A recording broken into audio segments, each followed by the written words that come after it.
Today I'm going over the differences between two generations of Roland triggers, the RT30s, the new generation, and the RT10s. Is the RT30 really worth buying, or can you go pick up one of these RT10s used on eBay and save a couple of bucks? I'm going over that in this video.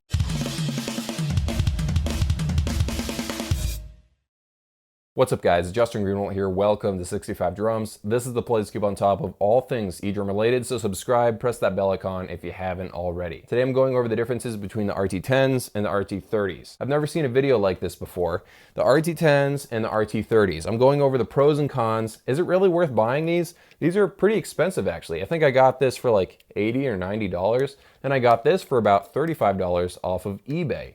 This is a generation behind. What are the real differences, and is it really worth spending the extra money to get this? Well, let's talk about the construction of these two first. They look fairly similar, but there are some big differences in the construction of the two. So the RT10 actually has two moving pieces. Of course, you have to clamp it onto the side of your drum shell.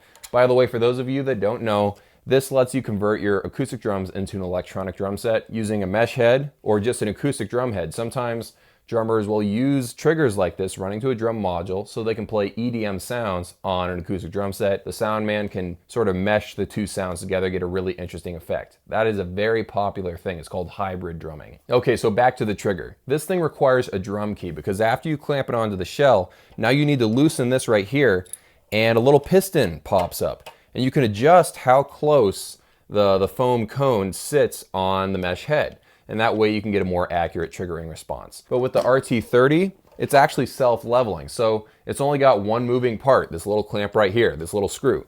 So you literally just screw it onto your drum shell and it self-levels right for you. I like that. I feel like it's a little more simple. And also a big difference between these two is that the RT30s, the new ones, they can accommodate more weird styles of drum hoops. I don't know how well this works on all like wooden rims, but apparently this accommodates more weird styles of drum hoops. Also, I'd like to mention that the RT30s actually ride 10 millimeters closer to the drum head, and they're physically a little bit smaller. They're very, very similar triggers though. As far as performance goes, you won't see a big difference. Only one other thing I can think of hardware-wise is that I wish the input jack on the RT10s was on the side like they did on the RT30s. You may not think that's really anything to even mention, but when you actually connect a wire to these things, like this, when you try to go loosen or tighten the clamp right here, your fingers keep running into this cable. So it's just nice that they thought of putting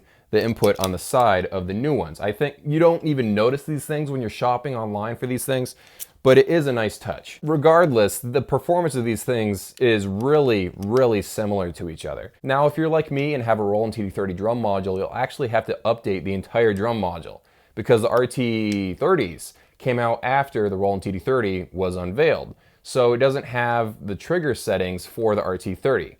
Now, you can scroll around and find the trigger settings for the RT10 right away. And for most of the time I've been playing with this, I was using the RT10 settings. And let me tell you, the RT30 settings don't do a ton. Now, apparently there's like this noise reduction setting, so you can adjust from 1 to 5. Interference, like false triggering, goes down.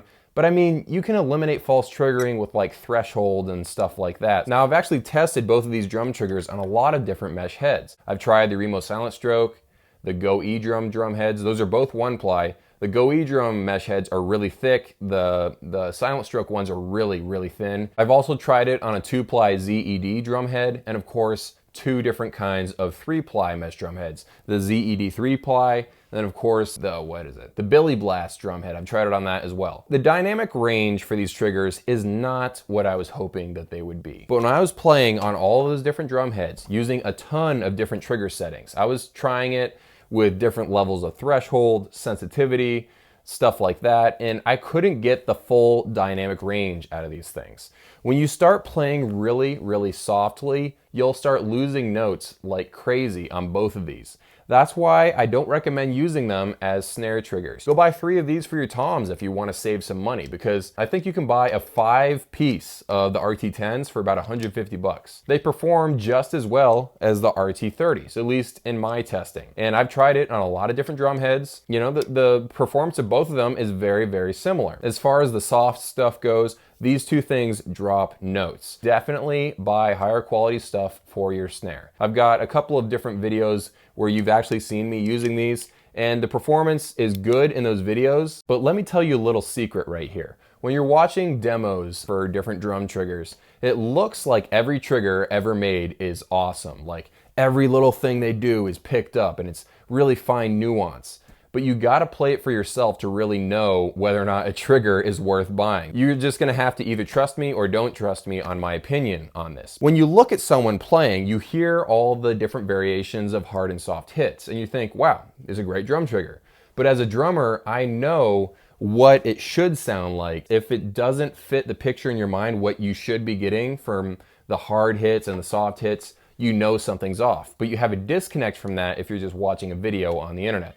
So keep that in mind and definitely go read more reviews on any drum trigger. Don't just watch mine. I hope this video narrowed down your search. Continue to watch as I convert my acoustic drum set into an electronic drum set.